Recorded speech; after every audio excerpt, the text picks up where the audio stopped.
ఊరికి వెళ్ళాను. బాబాయ్ ఆర్మీ అన్నమాట. చాలా రోజుల తర్వాత వచ్చారు. ఆల్మోస్ట్ 3 years అయింది నేను చిన్నమ్మ వాళ్ళ ఇంటికి వెళ్ళి. సమ్మర్ కదా, ఇండోర్ గేమ్స్ ఆడుతున్నాము. ఇక్కడ నేనేమి అంత పెద్ద ప్లేయర్ని కాదులేండి, జస్ట్ తమ్ముడు వాళ్ళతో అలా సరదాగా ఆడుకుంటున్నాను. తమ్ముడు నేను 3 times చెస్ ఆడాము. 3 times తమ్ముడే విన్ అయ్యాడు. చాలా బాగా ఆడుతున్నాడు. మై బ్రదర్ కదా, ఎందుకంటే చిన్నప్పుడు నేను కూడా చాలా బాగా ఆడేదాన్ని. 10 years అయింది ఆల్మోస్ట్ నేను చెస్ ఆడి. జస్ట్ ఎలా ఆడాలో గుర్తుంది అంతే నాకు.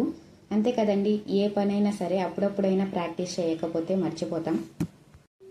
Anyway, while playing with my little brother I was reminded of my childhood memories. 2 days వాళ్ళతో హ్యాపీగా టైం స్పెండ్ చేసి వచ్చాను. అండ్ నేను నెక్స్ట్ అప్లోడ్ చేసే వీడియోస్ అన్ని బ్యాంక్ ఎగ్జామ్స్ అండ్ నేను ఎలా ప్రిపేర్ అవుతున్నాను అనే చేస్తాను. అలాగే మీరు అడుగుతున్న క్వశ్చన్స్ అండ్ డౌట్స్ గురించే మాట్లాడుకుందాం. ఇఫ్ ఇన్ కేస్ నేనేమన్నా మిస్టేక్గా చెప్పినా కామెంట్ చేయండి ఫ్రెండ్స్, బికాజ్ నేను కూడా మీలాగా కాంపిటేటివ్ ఎగ్జామ్స్ యాస్పిరెంట్నే కాబట్టి. అండ్ అలాగే ఎస్బీఐ అప్రెంటిస్ నోటిఫికేషన్ వచ్చి ఉంది ఫ్రెండ్స్. ఎవరైనా ఇంట్రెస్ట్ ఉన్న వాళ్ళు అప్లై చేసుకోండి. లాస్ట్ డేట్ ఆఫ్ అప్లికేషన్ వచ్చేసి June 8. ఎస్ఎస్సి CGL నోటిఫికేషన్ కూడా వచ్చింది.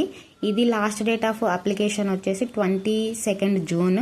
రెండింటికి గ్రాడ్యుయేషన్ కంప్లీట్ అయి ఉంటే సరిపోతుంది. ఎస్ఎస్సి CGL అండ్ SBI రెండింటికి కొంచెం సిలబస్ వేరియేషన్ ఉంటుంది. అయినా పర్లేదు, మాకు ఇంట్రెస్ట్ ఉంది, మేము అటెంప్ట్ చేయగలము అనుకున్న వాళ్ళు అప్లై చేసుకోండి. One more thing friends, just ఇప్పుడే డిగ్రీ కంప్లీట్ అయ్యి కాంపిటేటివ్ ఎగ్జామ్స్లోకి ఎంటర్ అవుతున్న వాళ్ళకి మాత్రమే చెప్తున్నాను. నా ద్వారా కానీ లేక ఎవరి ద్వారా అయినా కానీ ఒక నోటిఫికేషన్ వచ్చింది అని మీకు తెలిసినప్పుడు వెంటనే అప్లై చేసుకోవడం కాకుండా అసలు వచ్చిన రిక్రూట్మెంట్కి సంబంధించి మొత్తం డీటెయిల్స్ తెలుసుకోండి.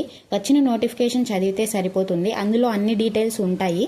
అప్లై చేసే ముందు ఒకసారి చదివి ఎలిజిబుల్ అండ్ మేము రాయగలము అనుకుంటే అప్లై చేసుకోండి.